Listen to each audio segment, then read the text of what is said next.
No niin, rakkaat katsojat, ollaan sitten oltu elokuvissa taas jälleen kerran mamman kanssa ja nyt kuvataan tämmönen pieni repliikki sitten tosta niin uudesta Tom Cruise-filmistä, eli Mission Impossible Dead Reckoning osa 1. Ole hyvä. Niin, oltiin katsomassa turhuutta. Ei tästä voi oikein sanoa mitään semmoista kuolematonta. Tää oli Mission Impossible siis katsottavana.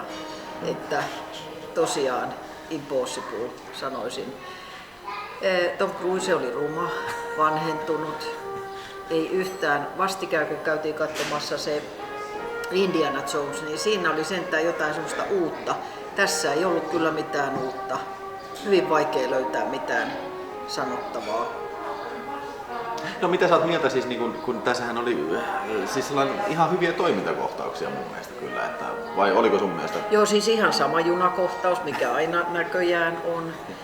Autoilukohtaus, joo.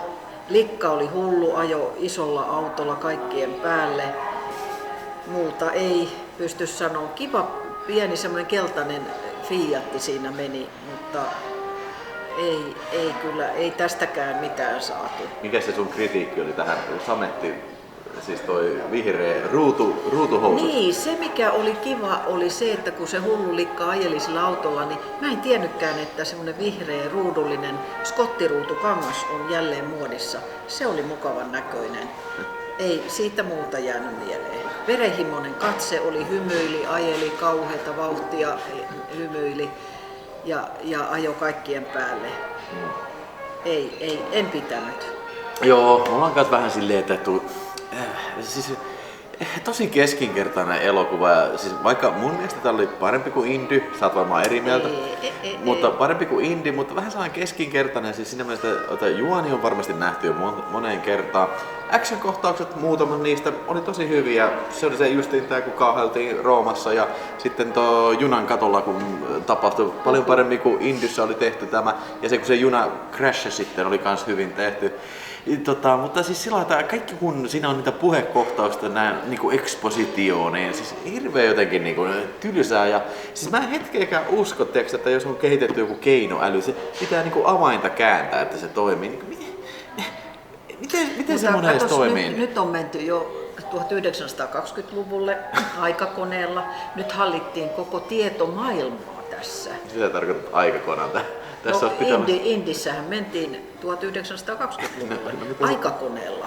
Ja nyt mennään sitten tämmöiseen koko tietomaailmaan, tekoälyyn. Mutta hei, excuse me, Indyssähän mentiin siis Ai niin joo, siis 200-luvulle, anteeksi, katsojat, anteeksi. Siis joo.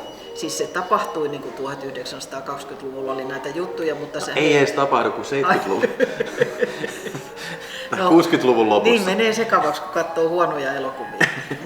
No joo, 200-luvulle ennen ajanlaskumme alkua mentiin Indyssä, mutta tässä mentiin sentään koko tietomaailmaan. Mitäs? No, okei, mentiin tietomaailmaan mitä tahansa, mutta niin kuin siis se justiin, että pointti on se, että niin kuin siis ei tää nyt tylsältä tuntunut, mutta siis se, että ihan ok, sanotaan näin, tosi keskinkertainen, siis semmonen, että niinku, että hirveän vaikea keksiä niinku kauheasti sanottavaa, siis mulla oli paljon enemmän keksin sanottavaa Indystä, mikä oli ihan sikapaska, mutta niinku siis tästä ei oikein keksi edes sillä lailla niinku mitään kauhean nasevaa kommentoitavaa kyllä, mutta joo, samaa mieltä siis tästä ei, tää on tyhjää, tää on tyhjää. Ei tullut, ihan haukottelikin ja siihen, mihinkä kiinnitin huomiota, niin Ville suttas kaikki sieltä. Popcornit lenteli siinä. Se oli vahinko. Joo, ihan kauheeta sekin oli jo. Tämä oli kiinnostavin asia, mitä elokuvassa tapahtui. Joo, siis mulla oli oikein se popcorni, se mä kaadoin sen syliin, niin kaikki meni. Vittuiksi meni, näin sanotusti kyllä niin kuin tämä elokuva katsonut. Mutta ei se mitään. Mä antaisin tähtiä niin siis 3/5, ihan jees, että kyllä sen kerran katsoin, siis ihan hyvä. Mun mielestä ne popcornikin mitä söi, niin ne oli hyviä.